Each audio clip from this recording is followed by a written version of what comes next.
Luke chapter 9. One day Jesus called together his 12 disciples and gave them power and authority to cast out all demons and to heal all diseases. He sent them out to tell everyone about the kingdom of God and to heal the sick. Take nothing for your journey, he said. Don't take a walking stick, a traveler's bag, food, money, or even a change of clothes. Wherever you go, stay in the same house until you leave. And if a town refuses to welcome you, shake its dust from your feet as you leave to show that you have abandoned those people to their fate. So they began their circuit of the villages, preaching the good news and healing the sick. When Herod Antipas, the ruler of Galilee, heard about everything Jesus was doing, he was puzzled. Some were saying that John the Baptist had been raised from the dead. Others thought Jesus was Elijah or one of the other prophets risen from the dead. I beheaded John, Herod said. So who is this man about whom I hear such stories? And he kept trying to see him. When the apostles returned, they told Jesus everything they had done. Then he slipped quietly away with them toward the town of Bethsaida. But the crowds found out where he was going, and they followed him. He welcomed them and taught them about the kingdom of God and healed those who were sick. Late in the afternoon, the 12 disciples came to him and said, "Send the crowds away to nearby villages and farms so they can find food and lodging for the night. There is nothing to eat here in this remote place." But Jesus said, "You feed them." "But we have only 5 loaves of bread and 2 fish," they answered. "Are you expecting us to go out and buy enough food for this whole crowd?" For there were about 5,000 men there. Jesus replied, "Tell them to sit down in groups of about 50 each." So the people all sat down. Jesus took the 5 loaves and 2 fish, looked up toward heaven, and blessed them. Then, breaking the loaves into pieces, he kept giving the bread and fish to the disciples so they could distribute it to the people. They all ate as much as they wanted, and afterward the disciples picked up 12 baskets of leftovers. One day, Jesus left the crowds to pray alone. Only his disciples were with him, and he asked them, "Who do people say that I am?" "Well," they replied, "some say John the Baptist, some say Elijah, and others say you're one of the other ancient prophets risen from the dead." And then he asked them, "But who do you say I am?" Peter replied, "You are the Messiah, sent from God." Jesus warned his disciples not to tell anyone who he was. "The Son of Man must suffer terrible things," he said. "He will be rejected by the elders, the leading priests, and the teachers of the religious law. He will be killed. But on the 3rd day he will be raised from the dead." And then he said to the crowd, "If any of you wants to be my follower, you must give up your own way, take up your cross daily, and follow me. If you try to hang on to your life, you will lose it. But if you give up your life for my sake, you will save it. And what do you benefit if you gain the whole world, but are yourself lost or destroyed? If anyone is ashamed of me and my message, the Son of Man will be ashamed of that person when he returns in his glory and in the glory of the Father and holy angels. I tell you the truth, some standing right here now will not die before they see the kingdom of God."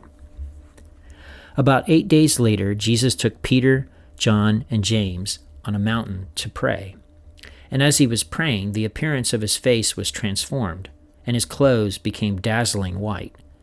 Suddenly 2 men, Moses and Elijah, appeared and began talking with Jesus. They were glorious to see, and they were speaking about his exodus from this world, which was about to be fulfilled in Jerusalem. Peter and the others had fallen asleep. When they woke up, they saw Jesus' glory and the 2 men standing with him. As Moses and Elijah were starting to leave, Peter, not even knowing what he was saying, blurted out, "Master, it's wonderful for us to be here. Let's make 3 shelters as memorials, one for you, one for Moses, and one for Elijah." But even as he was saying this, a cloud overshadowed them, and terror gripped them as the cloud covered them. Then a voice from the cloud said, "This is my son, my chosen one. Listen to him." When the voice finished, Jesus was there alone. They didn't tell anyone at that time what they had seen. The next day, after they had come down the mountain, a large crowd met Jesus. A man in the crowd called out to him, "Teacher, I beg you to look at my son, my only child. An evil spirit keeps seizing him, making him scream. It throws him into convulsions so that he foams at the mouth. It batters him and hardly ever leaves him alone. I begged your disciples to cast out the spirit, but they couldn't do it." Jesus said, "You faithless and corrupt people, how long must I be with you and put up with you?" And then he said to the man, "Bring your son here." As the boy came forward, the demon knocked him to the ground and threw him into a violent convulsion. But Jesus rebuked the spirit and healed the boy. Then he gave him back to his father. Awe gripped the people as they saw this majestic display of God's power. While everyone was marveling at everything he was doing, Jesus said to his disciples, "Listen to me and remember what I say. The Son of Man is going to be betrayed into the hands of his enemies." But they didn't know what he meant. Its significance was hidden from them, so they couldn't understand it, and they were afraid to ask him about it. Then his disciples began arguing about which of them was the greatest. But Jesus knew their thoughts, so he brought a little child to his side, and then he said to them, "Anyone who welcomes a little child like this on my behalf welcomes me. Anyone who welcomes me also welcomes my Father who sent me. Whoever is the least among you is the greatest." John said to Jesus, "Master, we saw someone using your name to cast out demons, but we told him to stop because he isn't in our group." But Jesus said, "Don't stop him. Anyone who is not against you is for you." As the time drew near for him to ascend to heaven, Jesus resolutely set out for Jerusalem. He sent messengers ahead to a Samaritan village to prepare for his arrival. But the people of the village did not welcome Jesus because he was on his way to Jerusalem. When James and John saw this, they said to Jesus, "Lord, should we call fire down from heaven and burn them up?" But Jesus turned and rebuked them. So they went on to another village. As they were walking along, someone said to Jesus, "I'll follow you wherever you go."